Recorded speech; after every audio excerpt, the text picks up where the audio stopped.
One, I'm going to send a legislative immigration reform bill to Congress to provide a roadmap to citizenship for 11 million undocumented immigrants, take immediate action to protect dreamers, restoring refugee admission, raising the target to a minimum of 125,000 people a year in my first year. Wow, admissions, huh? Joe Biden has pledged to undo all of President Trump's immigration policies. And this weekend, he had a call with Mexico's president on opening the borders. Yeah, all of this is happening right now as new migrant caravans are forming in Honduras in anticipation of Joe Biden's inauguration and the implementation of his new policies, more lenient policies. Joining us right now, a man who just wrote about this, John Daniel Davidson, political editor at The Federalist.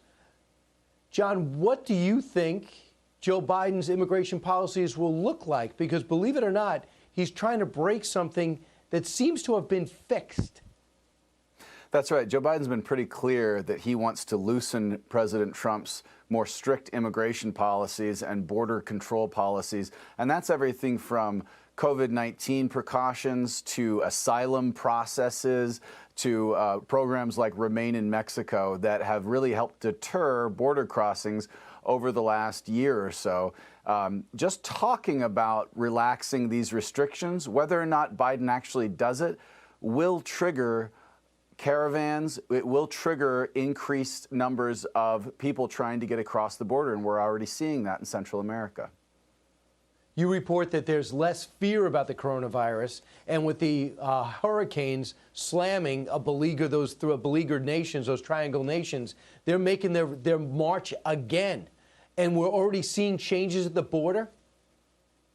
Well, that's right. And what we're also seeing is that smuggling networks that profit off of illegal immigration, hundreds of millions of dollars a year at least, by charging Central Americans for passage north over the Rio Grande and into the United States, they are using Biden's election as a marketing tool, promising people that they will be able to get into the United States more easily now that Biden is going to be president, and that now is the time to come north. And that's why we're seeing these caravans form, and that's why we're about to see a sharp increase in illegal immigration on the southern border.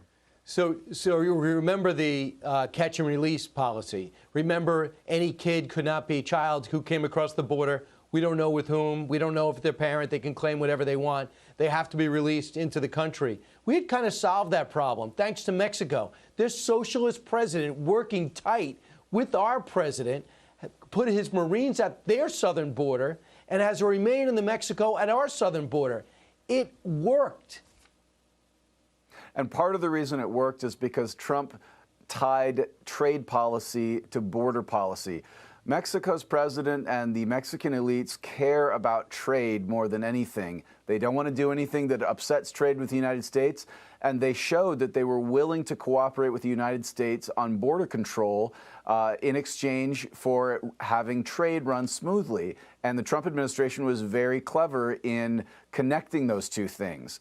But keeping that cooperation and keeping that partnership going is going to have to be something that both countries want to do. And the Biden administration doesn't want to do that.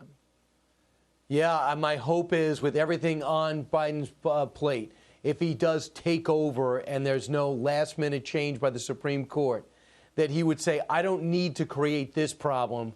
The president solved it for now. Maybe he'll address that down the line. I do have that small bit of hope. John, thanks so much. Thank you.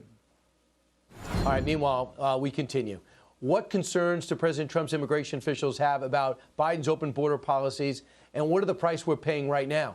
The guy at the border, Mark Morgan, acting commissioner of U.S. Customs and Border Protection, joins us right now. Mark, what's changed since the election? So your previous guest is spot on, Brian. What I would add is that the Biden administration doesn't want to just loosen the incredibly successful immigration policies and strategies by the Trump administration. He wants to obliterate it. And his immigration strategies aren't immigration strategies. It's an open border strategy. And your previous guest outlined, he's spot on. Look, it's not that it will create additional flow. It's already started. Look, the latest caravans, we have intelligence shows that they're creating Facebook pages, using WhatsApp to talk about openly about that. Under the Biden administration, our borders will be open. hurry up and get there. Illegally, no problem. You're going to be allowed in, never to be heard from again. The numbers are skyrocketing. We're between 23 to 2,500 per